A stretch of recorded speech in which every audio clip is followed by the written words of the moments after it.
My non-binary daughter is pregnant and says it's my fault for not putting her on hormones at 16, and now she expects me to raise the baby like it's her sibling. My daughter came to me at 16 and said she was non-binary, but only sometimes. Like, some days she would feel more male than female and some days she would feel like neither. She wanted me to ask her every day what day it was and then refer to her as that pronoun of the day. I told her that wasn't going to fly.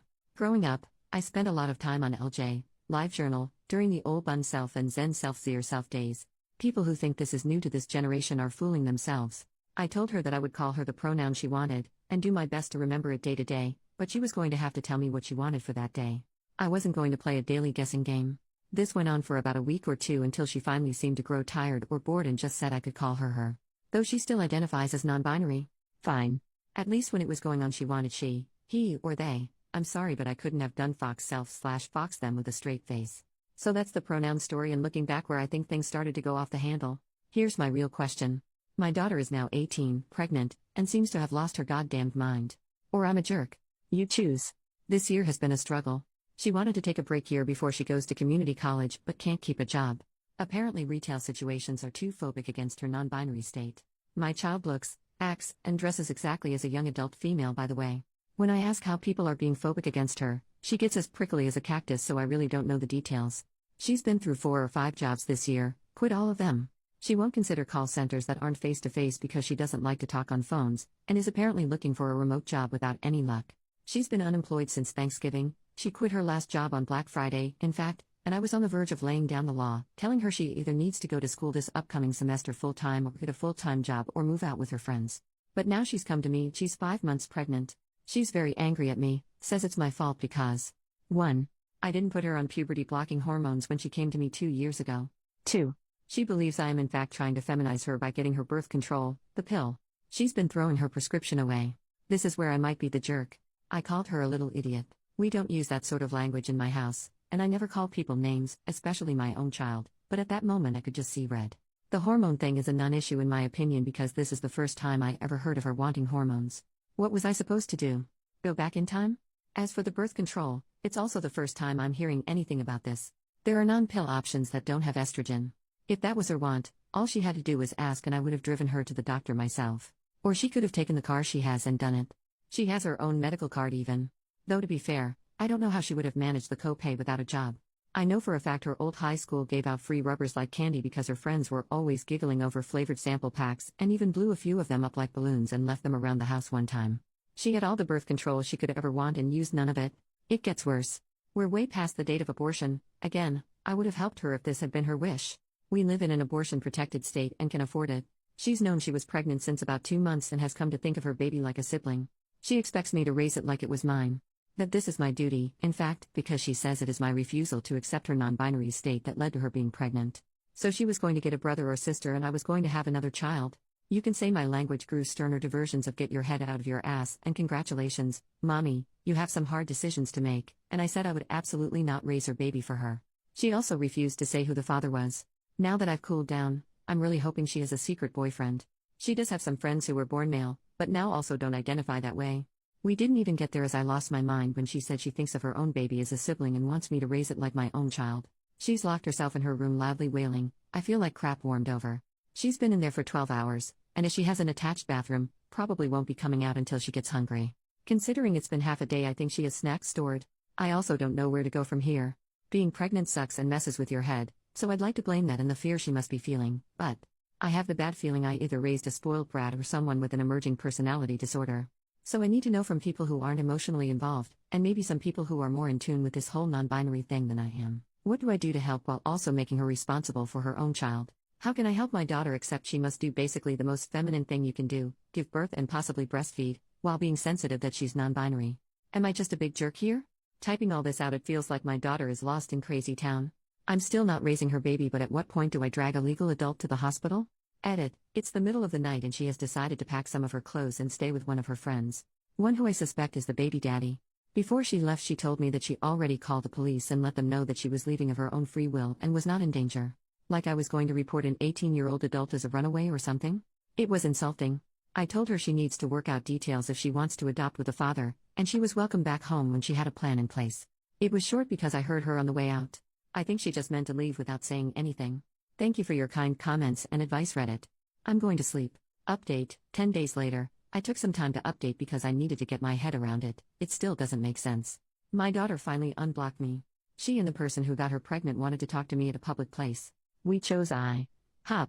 Although I suspected I knew who her lover was, I was disappointed to find out because they have been a part of my daughter's friend group since high school and was the only one I ever had a problem with and kicked out of my house.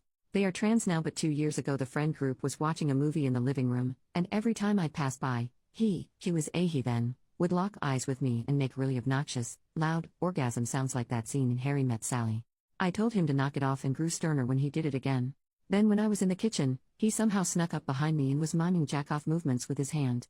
I turned around and caught him at it. He was still fully clothed, but it was startling and freaky. I kicked him out. So now I'll just call them sperm donor because that's what they are.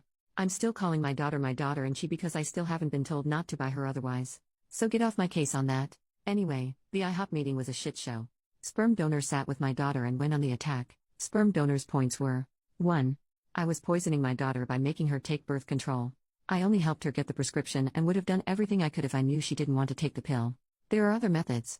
2. It will take years to fix my daughter after all I did. Not giving her hormones even though I had no idea that was what she wanted. She dropped even wanting to change her pronouns after a few weeks. 3. Abortion is a sin and I am a monster for suggesting it. It's past the date anyway. And 4. I am further abusing her by not taking care of the baby while she fixes herself. I guess they meant it as a temporary situation, which was also new to me. So apparently even though I'm an abusive monster, a bad mother, and so on, I'm even worse for not taking in their baby. At least no one suggested that I raise it like my daughter's sister anymore. That might have been my daughter's thought on it. Sperm donor did most of the talking while my daughter just sat and glared at me, nodding along. It was kind of a whirlwind. The donor pounded the table a few times, and even the waiter knew not to bother us after drinks. Lol. I'm surprised we weren't asked to leave. There was a lot said, mostly by the sperm donor who really seemed to be steering the ship. I asked why donor couldn't take care of the baby and the donor said their parents were even worse than me. I guess my daughter and the donor taking care of the child they created is out of the question. I told them that I would not be raising their baby for them and that adoption is the best bet. They said that if I don't agree to raise it, they'll make sure I'll never see the baby ever. I won't raise their child for them. So that's that, I guess. I feel so many flavors of worried and angry and then worried all over again. I've been around the block and it's never a great sign when the person you're with makes an enemy of your family. That's what sperm donor has done by painting me as an abuser and failed mother who also won't take in their baby. Sounds like the donor has cut themselves off from their own family too. So I'm worried my daughter is in a very controlling relationship with someone who convinced her to stop birth control because they think hormones are too feminizing somehow and that she needs to be fixed. But they still want me to raise their baby. I'm angry that my daughter can just hear this crap and nod along like, yeah, that makes total sense. She is not stupid. I think she's love-blinded. I'm sad and worried for the baby. A couple commenters suggested I wanted nothing to do with the baby because I wouldn't agree to raise it as my own. No, in a perfect world, I would want a normal grandmotherly relationship, or at least know that the child is safe and has been adopted into a loving family. I don't care what my daughter does with her gender or her body as long as she doesn't hurt herself. I want her to be in a happy relationship with someone who values her for who she is. Sperm donor kept using the word fix, which I see as another terrible sign. It's bad all around. My house is empty. It feels like my adult daughter has run off to join up with some weird church cult thing who tells her that up is down. That not using birth control, not getting an abortion and then expecting others to take care of the child is all a-okay.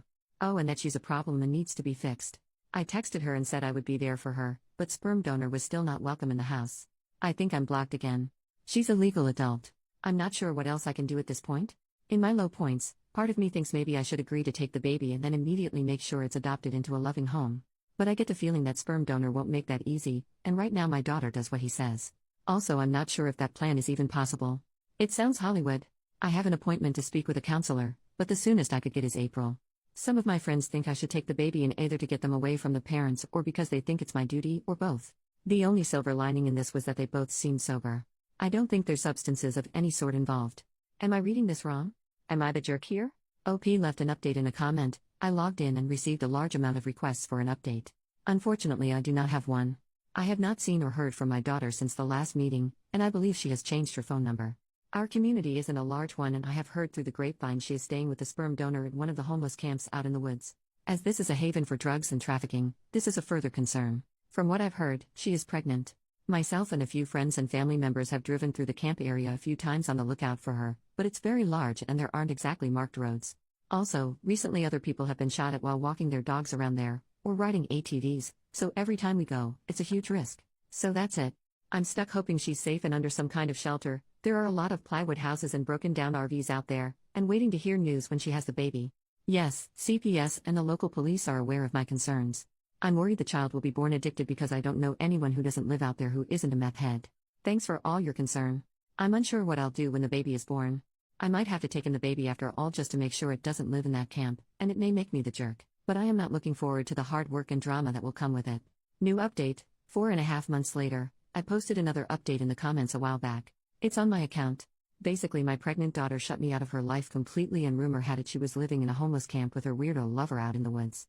It's a huge place, and me and friends searched a few times but weren't able to find her. It's also dangerous because there aren't laws out there, and the homeless shoot at ATV riders and hikers and send dogs after people who come too close to what they consider their territory. To be clear, I don't think my daughter was part of that group. The camp is huge and full of meth addicts, traffickers, and drug labs. I did contact sperm donor's parents, and they have all but disowned him after very much the same disturbing behavior I outlined earlier, only geared toward their younger siblings. So that sucks. Back to the new news.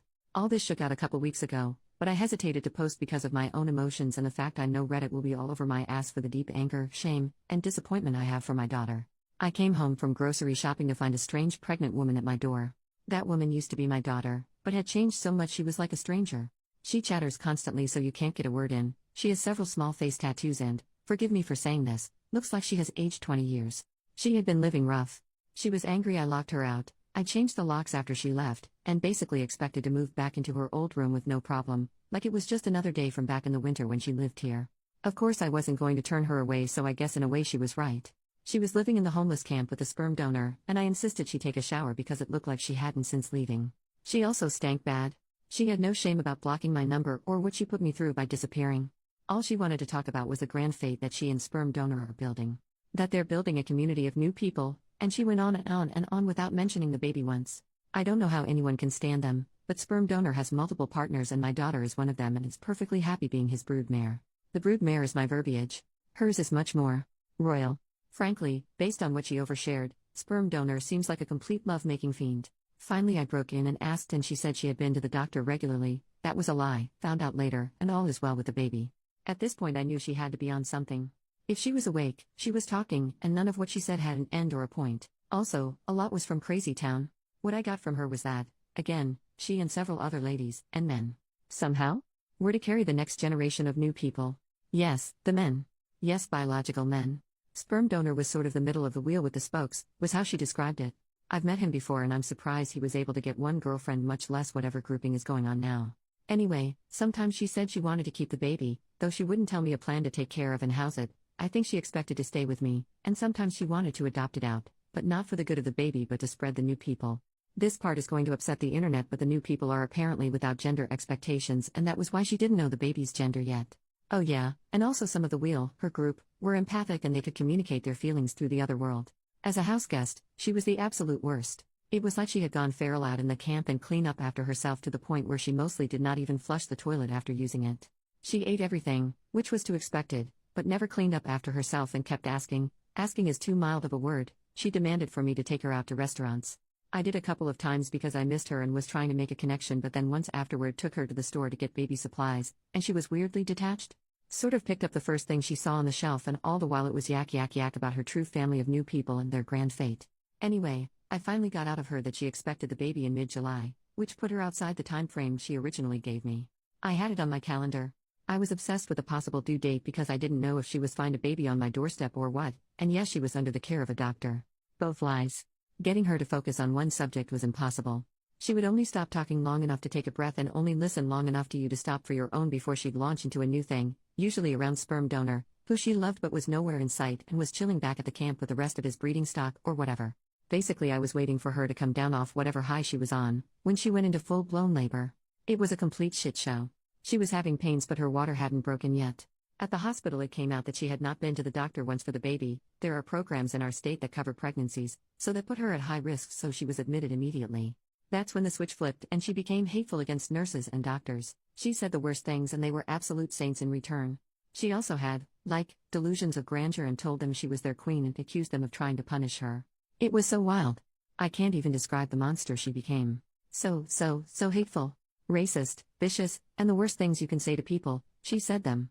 She wasn't in hard labor yet, so it wasn't entirely the pain. I pulled one nurse aside and told her where she had been living and that I suspected substances, though I hadn't caught her using yet. They were so professional and gave her painkillers that helped her mood. Not gonna lie, they doped her up because she was acting wild. Imagine my surprise when her blood work came out clean. I wasn't there for the birth because she didn't want me in the room with her, and heaven help me, I was a little relieved because I was ashamed of her behavior, but I did talk to a social worker on staff to let them know everything I did. The lady was very nice but couldn't speculate officially on my daughter's mental state. I said she had to be bipolar or manic or something because her behavior was not normal, but she asked if she had threatened to unalive herself or harm the baby, and she hadn't. They can't step in until there's a threat. Miraculously, the child was born at a good weight and healthy, and not addicted. I don't want to give too much info on them because the internet is forever and one day they may search for their own past. My daughter lucked out big time and had a normal delivery as things went. She didn't give sperm donor's name out as the father, though I did to the social worker. They can't be put on the birth certificate, on my word. She up and left her baby that evening without officially checking out, without saying goodbye to me or her newborn. Because the hospital is a safe surrender point, she won't be charged for abandonment. CPS asked if I wanted to take the child, and though it tore me up, I said no. There are a lot of reasons for why. A big one is I don't want to be held hostage to my daughter's whims, and especially sperm donor. I don't want to be on the hook for more children which are likely coming. Also, look at my daughter. I did my best, and she still turned out this way. Maybe I shouldn't try again. I know getting a new family is almost the best thing that could have happened for the baby, even with problems with the foster system. It has to be better than the camp. But I feel like crap about it even now. I also suspect they'll have a sibling soon as my daughter can arrange it. I know my daughter is not well. I know she's in a cult and probably in danger, and also probably an abuser herself, based on the stories she casually dropped about other members. She is also a selfish liar, and it is luck or the grace of God or what have you that her baby was born healthy. She is rolling the dice on her life and the life of her future children. She's sick and under a fiend's control and now thinks she has magic thought powers, but she has some responsibility in this too.